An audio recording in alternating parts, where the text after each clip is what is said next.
किसान साथी नमस्कार, बहुत स्वागत है आप सभी का आज के एक और वीडियो में।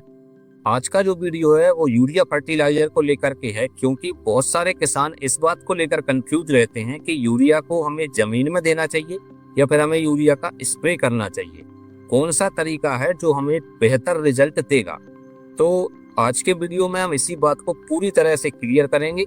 अगर जानकारी अच्छी लगे तो इस वीडियो को लाइक करें और चैनल को सब्सक्राइब करके ऑल नोटिफिकेशन जरूर ऑन करें।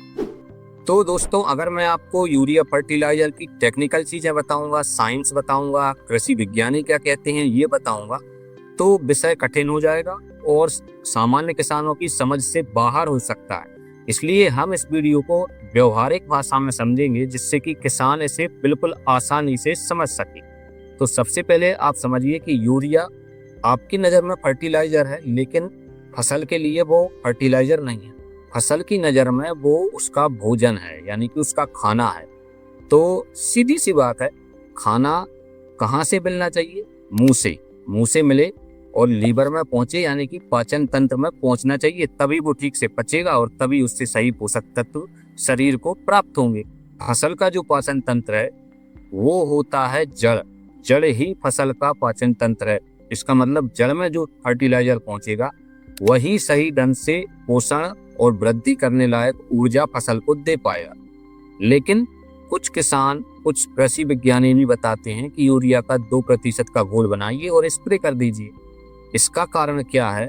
तुरंत इफेक्ट के लिए स्प्रे किया जाता है। मान लीजिए कोई ऐसा व्यक्ति है जो बीमार हो गया, एक्सीडेंट हो गया या कोई और कारण हो गया, जिस कारण वो इतना कमजोर हो गया कि मुंह से भोजन नहीं कर पा रहा है। उसका जो भोजन है वो पेट में जाएगा भी तो पच नहीं पा रहा है, क्योंकि शरीर में कमजोरी आ गई। तब डॉक्टर उसे बोतल लगाता है, जिसको हम IV बोलते हैं, और बोतल से उसे ग्लूकोज, ऊर्जा, एनर्जी ये दी जाती।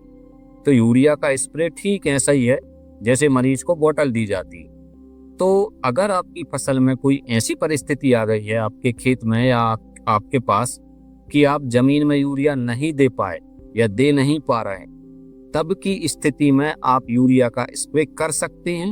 वो भी कम उससे पोषण मिलेगा, उससे वो पोषण नहीं मिलेगा जो भोजन से मिलता है।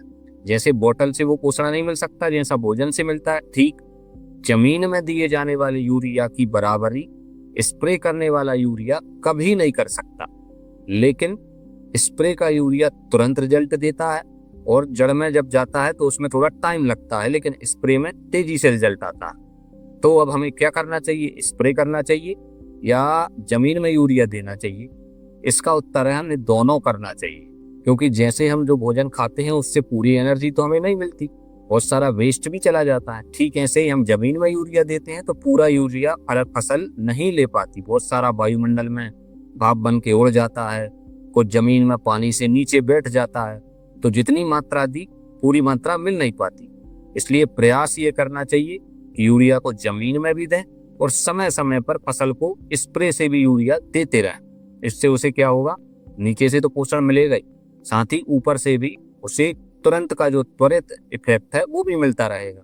सामान्यतः 60 दिन की फसल हो गई, जैसे आपकी 60 दिन की गेहूं फसल होने के बाद यूरिया जमीन में देना बंद कर दिया जाता है। तो उस समय आपको ये करना चाहिए कि जो भी आप स्प्रे कर रहे हैं उसमें 2% यूरिया का घोल बना करके आप फसलों पर स्प्रे कर सकते हैं। कुल मिलाकर वीडियो का सार ये है कि जमीन में यूरिया देना ही सही तरीका है। उसी से पूरा पोषण मिलेगा, उसी से पूरी एनर्जी मिलेगी। स्प्रे करना तो एक आपातकालीन स्थिति है या विशेष परिस्थिति है, जब फसल कमजोर है, आप खेत में नहीं जा पा रहे या आपको जमीन में देने वाला यूरिया नहीं मिल पा रहा, कोई भी ऐसी परिस्थिति है, तब आप यूरिया का स्प्रे कर सकते हैं। लेकिन अगर आप ये सोचें कि सिर्फ स्प्रे करके आप पूरी फसल ले पाएंगे या फसल से अच्छा उत्पादन ले पाएंगे, तो ये बहुत बड़ी गलतफहमी है। ऐसा आपको नहीं करना है।